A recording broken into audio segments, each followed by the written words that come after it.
अस्सलाम वालेकुम viewers, how you. उम्मीद आप सब लोग खैरियत से होंगे। मैं आपका host Ittaz Hakim know your fuel channel के साथ दोबारा हाजिर खिदमत है। सबसे पहले मैं आप लोगों को बहुत शुक्रिया अदा करना चाहूँगा for such an overwhelming response. आपके कमेंट्स से आपने वीडियोस लाइक की हैं, वीडियोस शेयर की हैं और इसको आप इतना पसंद कर रहे हैं, तो ये मेरे लिए भी बहुत हौसला अफ़ज़ा है कि मैं मज़ीद और टॉपिक्स के ऊपर आपसे बात करूँ, आपके साथ इंफॉर्मेशन जो है वो शेयर करूँ।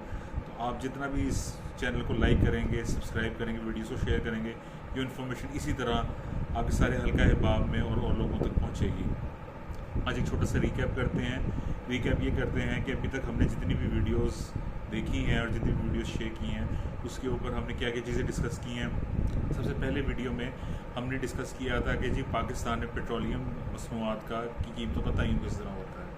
दूसरे एपिसोड में हमने ये तयन किया था कि जी एक मुनाफा बख्श बिज़नेस पेट्रोल पंप का किस तरह स्टार्ट किया जाता है, उसमें किन किन चीज़ों की रिक्वायरमेंट होती है, और सबसे पहले आपने ऑयल मार्केटिंग कंपनी जिसका आप पंप लगाना चाह रहे हैं उसका तयन किस तरह करना है आपने। उसके बाद जो बेसिक रिक्वायरमेंट होती है, सर्वे कंडक्ट होता है, आपको कितने प्लॉट की ज़रूरत है, प्लॉट आपको कहाँ पे होना चाहिए, उसका सर्वे होता है, उसमें बेसिक रिक्वायरमेंट्स क्या होती हैं, डीसी एनओसी की क्या क्या स्टेजेस होती हैं, कौन कौन से एनओसीज लेने होते हैं आपने डीसी एनओसी की अप्रूवल के लिए, हमने उसके ऊपर भी बात की। उस एपिसोड में भी बात की थी कि इसके बाद एक बहुत अहम स्टेज है, वो अहम स्टेज होती है कंस्ट्रक्शन की। जब आपको डीसी एनओसी मिल जाता है, डीसी एनओसी की एप्लीकेशन के साथ ही अब आपका कंस्ट्रक्शन का मरला आ जाता है, जो एक काफ़ी मुश्किल मरला है। इस मरले में क्या क्या चीज़ें ज़रूरत होती है, किन किन चीज़ों की रिक्वायरमेंट होती है, आज हम उसके बारे में बात करते हैं।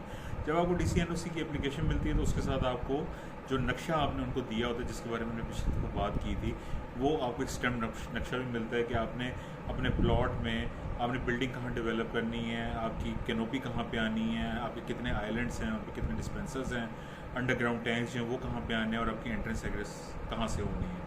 इसमें बहुत इंपॉर्टेंट चीज़ ये है कि जब आपके पास डीसी एनओसी आ जाता है, डीसी एनओसी की एप्लीकेशन आने के बाद डिपार्टमेंट ऑफ एक्सप्लोसिव्स जो मिनिस्ट्री ऑफ पेट्रोलियम के अंडर आता है, उन्होंने अपने सेट बेंचमार्क्स रखे हुए हैं सेफ्टी रूल्स के तहत, जिसमें वो आपको ये डिक्टेट करते हैं कि जी आपने तमाम इंस्टॉलेशन जो हैं किस तरह डेवलप करना है। जब डीसी एनओसी एप्लीकेशन आ जाता है, वो अपनी जिस कंपनी के साथ आप काम कर रहे हैं उस कंपनी को जाके आपने वो जमा करवाना होता है। वो कंपनी फिर एक डिपार्टमेंट ऑफ एक्सप्लोसिव्स में ये एप्लीकेशन देते हैं कि जी ये हमारे पास एक एनओसी था और ये एनओसी जो है ये हमारे पास डीसी एनओसी जो है वो हमारे पास रिसीव हो गया है, और अब हम आपसे ये रिक्वेस्ट कर रहे हैं, आपको साथ एक नक्शा दे रहे हैं, आपके ही बेंचमार्क्स के मुताबिक उन सेफ्टी डिस्टेंसेस को मेजर करते हुए, उनको एडहियर करते हुए जो आपने बताए हुए हैं, हम आपको एक नक्शा दे रहे हैं जिसमें हमें कंस्ट्रक्शन की इजाज़त दी जाए।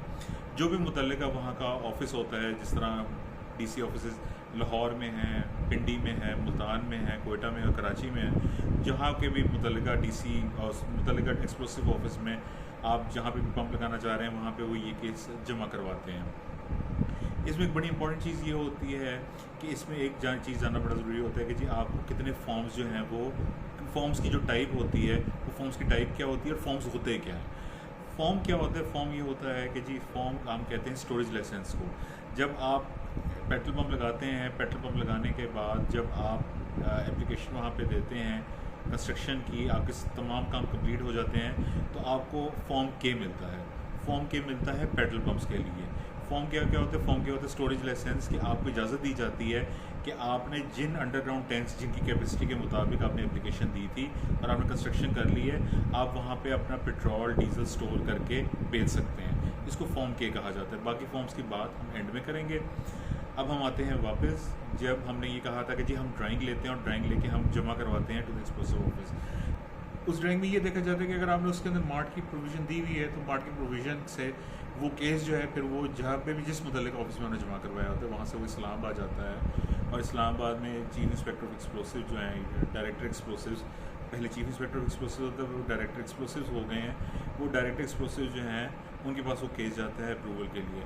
तो in most of the cases company ये भी करती हैं कि कंपनीज़ क्या करती हैं, कंपनीज़ ये करती हैं कि अगर आपने वहाँ पे मार्ट दी हुई है तो मार्ट को वहाँ पे स्टोर शो करके लोकल डीसी ऑफिस जो है वहाँ से अपना केस मार्क करवा के ओके करवा के अपनी सारी चीज़ें डेवलप कर लेती हैं, साइट को डेवलप कर लेती हैं। और उसके बाद जब वहाँ पे मार्ट डेवलप करने की बात आती है तो एक सुपर सेशन केस होता है। सुपर सेशन केस ये होता है कि आप दोबारा एक्सप्लोसिव में जाते हैं और आपको बताते हैं कि जी हमारे पास एक कमरा मौजूद था, now we want to convert it into a mart, तो हम इसको मार्ट में कन्वर्ट करना चाहते हैं, तो वो फिर आपका जो केस है वो केस जो फिर आपका इस्लामाबाद जाता है वो क्या हो जाता है। इसका जो शेयर फ़ायदा होता है वो फ़ायदा ये होता है कि जी आपको जो टाइम पहले लगना था मार्ट को अप्रूव करवाने वो टाइम बच जाता है, और एज सुन एज़ पॉसिबल आप जो है अपना वो सेल का जो है ना बेसिकली वहाँ पे जो है वो काम स्टार्ट कर सकते हैं पंप पे।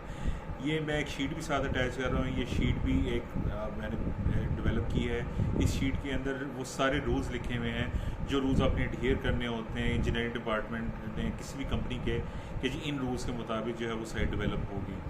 जब आप लोकल एक्सप्रेसिव ऑफिस में कंस्ट्रक्शन अप्रूवल केस जमा करवाते हैं तो वो आपको एक एप्लीकेशन देते हैं जिसमें आपको कंस्ट्रक्शन अप्रूवल देते हैं केस साइन करके कि जी आपने जो हमें ड्राइंग दी थी वो हमारे लिए ओके, और अब आप इसके ऊपर डेवलप करें साइट। आप साइट डेवलप करना शुरू करते हैं, और जब साइट आपकी पूरी डेवलप हो जाती है तो डेवलप होने के बाद फिर आप एक कंप्लीशन का केस देते हैं कि जी जिस तरह आपने हमें एडवाइस किया था हमने उसी तरह साइट बना दी है और साइट बना के हमने खड़ी कर दी है।